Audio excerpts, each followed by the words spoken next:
Speaking of the ASB Tennis Centre, New Zealand's number one tennis player Ajeet Rai has been playing there with some success that made headlines. I suppose we could ask Ajeet the question. Ajeet, would you like to see a roof on the stadium at the ASB Tennis Centre? Morning, Stephen. I think it's a tough one because I think without the stadium, without the roof on the stadium, it gives the tournament such a summer feel. And say somewhere like Sydney that has a roof on the stadium, they mainly play in the night session because when it gets dark, of course, all of that, it's a lot more welcoming in there. So I don't know. I think right now it would be ideal to have a roof on the stadium. So you're happy to wait around at the moment with all this rain going on? I mean, your second qualifying game in the qualifiers, I think, took 2 days to get through. Yeah. Yeah, actually, John Isner messaged me and said I was getting close to his match of the longest match in history. That was about 5 hours, wasn't it? And in Wimbledon. Yeah, no, that was 11 hours. Oh, okay. 11 hours. Okay. Good name to drop, though. I think it's easy to say, we need a roof now because it's raining all the time, and if it was sunny, the question wouldn't be asked. I think having, an indoor court, one of the courts, would be great, and it would be easier to get through all the matches. But you're a bit of a romantic, right? You like the side, you like the intimate atmosphere of Stanley Street. I love it. And I love being, when it's a summer day in New Zealand, and the atmosphere is incredible with the New Zealand fans. And I just think having a roof on the stadium kind of dampens that summer feel. My colleagues and I have been talking about constantly the mental challenge of having matches stop, start. Is it a mental challenge for players or not? 100% it is. 100%. It can work both ways, in your favour or against your favour. And the reason being, a huge part of it's momentum. And momentum gets completely stopped when the match is taken off the courts. You get to go speak to your coaches. You get to fuel up your body a little bit more. You get to have a shower. All these little things you get to do off the court and come back in a different frame of mind. You warm up again. And it's a complete game changer because on the court, you're an individual athlete. It's you versus someone else, and you guys are going to war. And if you get to go off the court and load up all your guns again, then of course it's an advantage. And it can work in some players' favour, and it can also work against their favour. You're trying not to walk around, mate. You were fading in and out there. Hey, let's talk about your ASB Classic experience. You didn't play the local qualifying tournament, chose, it would appear for all the right reasons, to go to Noumea and play at a level that the tournament here is at with ATP players. And it seems to have paid off because you went out in your first qualifying match. You went in sitting around 466, if I'm correct. You're playing the player ranked at 92 in the world, Taro Daniel. You took him to 3 but won it. How much confidence has that given you going forward in 23?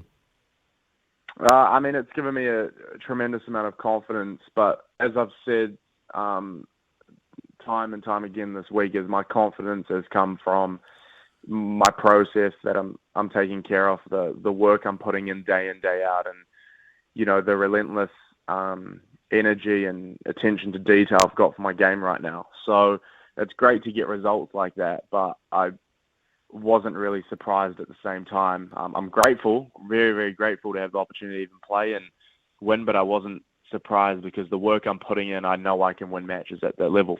Wow. Okay. That's not what I expected you to say. I was expecting you to be pretty pumped with that one, considering where you sit as far as the rankings go. But do you think sometimes, Ajeet, the rankings at this level, let's say between 100 and where you're at 466, can be a bit misleading?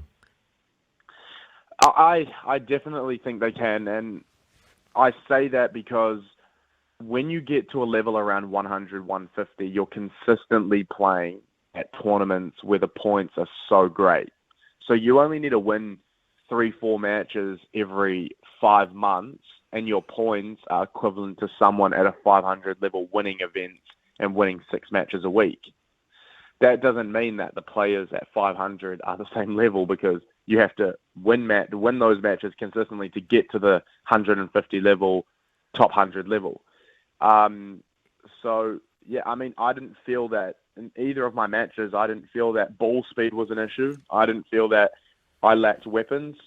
I feel the next area in my game that I need to improve in is my fitness level, because the nerves, and Montero's coach even said to me after, because I was cramping quite aggressively in that match, and he said to me, you weren't cramping because of your fitness level. He said you were cramping because of the nerves you were feeling. And I didn't really understood what he meant until I processed it and talked to my trainers about it, etc. And he was spot on. And I think if you're that that extremely fit, you can look after yourself during those moments, because you have something to fall back on all the time.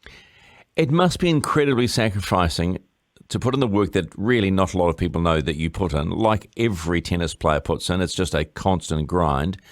To finally sort of start a season knowing that you are in the right direction and frame of mind to have further success, because everyone is blown away by the fact you beat a top 100 player.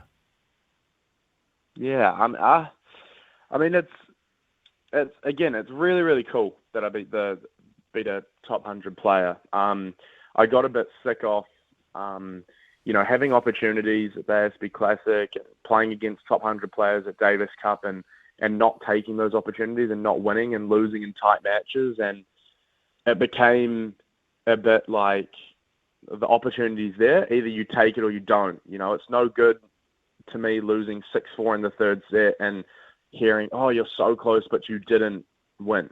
And that's all I was thinking about in the third set in that match. Is I need to take this opportunity. I need to find energy. And I was just telling myself the whole match, how bad do I want it? And I think that's what it comes down to in matches like that. There's a lot of hard work that goes into it, a lot of hard work from my team, my coach, Chris, my trainer, Emily, physio, Justin, and my dad. It takes a village to build a good tennis player, and it's definitely the work they've put in, and they've led me in the right direction, and I'm just trying to do the work that they put in front of me and a little bit more on top of that. You've only sort of been hanging out with Chris from the Levy Tennis Academy for a little while.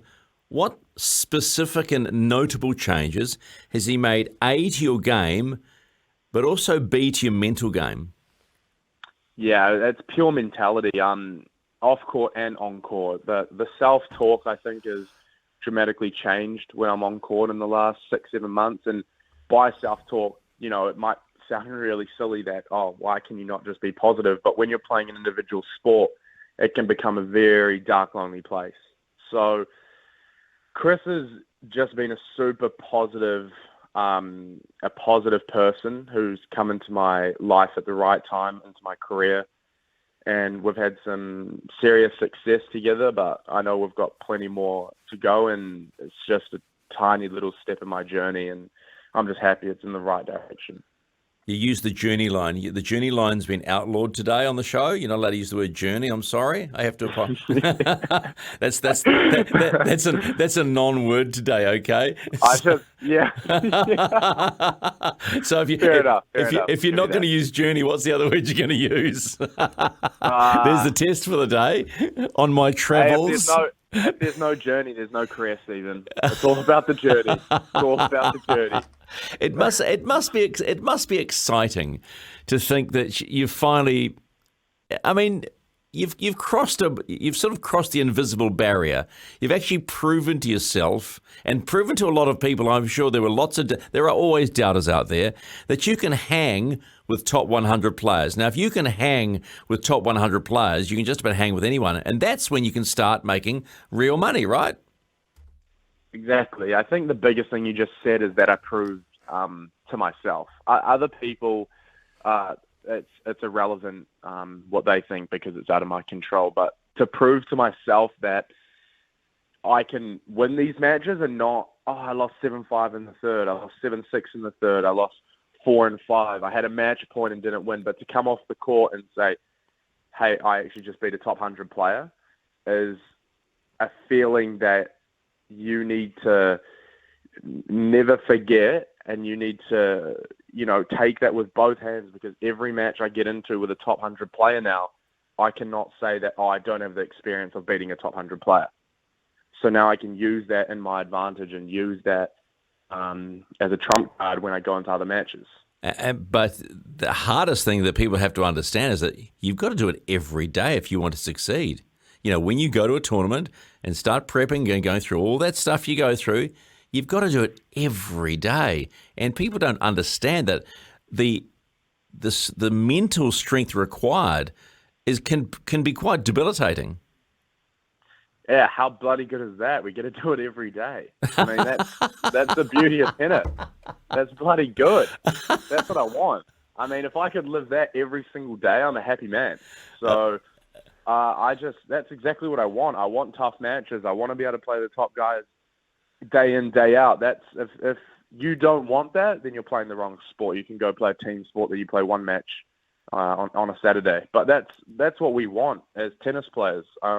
I don't know if I'm speaking for the rest of the tennis players, but for me, I want the toughest matches all the time. And I think that's the biggest change. Is I used to shy away from competition a lot because I was so protected, trying to be the best in the country, and all of this external noise that I couldn't control, that now all I'm focusing on is playing against the best opponents, improving myself as much as I can.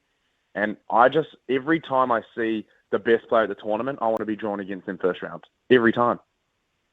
Oh, it's okay to be a masochist once in a while. You get to play doubles with your good mate Finn Reynolds. You're up against the former world number one pairing of Nikola Mekic and Mate Pavic. Mate Pavic has won the Auckland tournament twice. They did you no favours in the draw there, did they? Oh, me and Finn have won the Auckland tournament. We won under 12s at Scarborough. So, no, I mean, I didn't even see the draw until I was doing media after my match yesterday, and they told me, so it was brilliant news. But no, I mean, again, that's super exciting.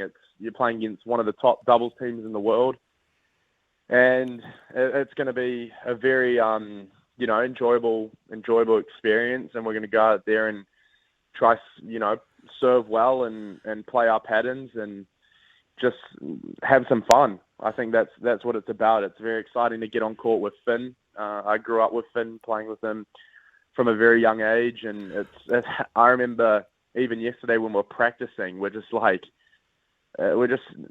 two buddies having a great time on court, and we're going to try and put our hand up to play Davis Cup in the near future in the doubles, and just very excited to get back on court. Speaking of which, when is the Davis Cup tie? That's pretty close, isn't it? We're playing in Christchurch on the 4th and 5th of Feb and against Bulgaria. Oh, okay. So at what stage is New Zealand now in the world situation, or have they dropped out of the world group? What's the story? So if we win this tie, we go back into the World Group 1, the qualifiers to make the World Cup thing. So we need to win this tie, and then we go to the qualifiers, which we lost to Finland in. So Finland are in the World Cup now. Okay, that's cool.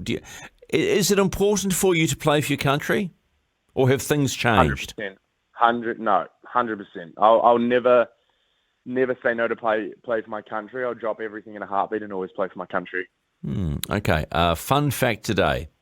Ajeet Rai, Finn Reynolds. A dad joke of the day. Oh, look, Ryan Reynolds is playing. Okay. Can I go now? Oh, what a burn! God. That's a hell of a burn. Someone told me that one. Someone said to me, "Hey, look at that! Ryan Reynolds is playing." I don't even want to hit it's 8 o'clock in the morning, and we've had a great conversation. And I thought, and you're throwing that at me. Yeah, what was the last question of the day? So I thought I'd throw it at you anyway. Well, not a question, it was just a statement. So there you go. Hey, Ajeet. You can have that. I'm giving that to you without a trademark. That's yours for the day. And apparently, Thank you. and Appreciate it. if there is any play today, which I'm beginning to doubt, they've thrown you not on centre court. They put you on grandstand, which I'm a little. No, they Hang on! Nico, Breaking news! Nico Breaking messaged news! Nico messaged me and said we're playing on the roof.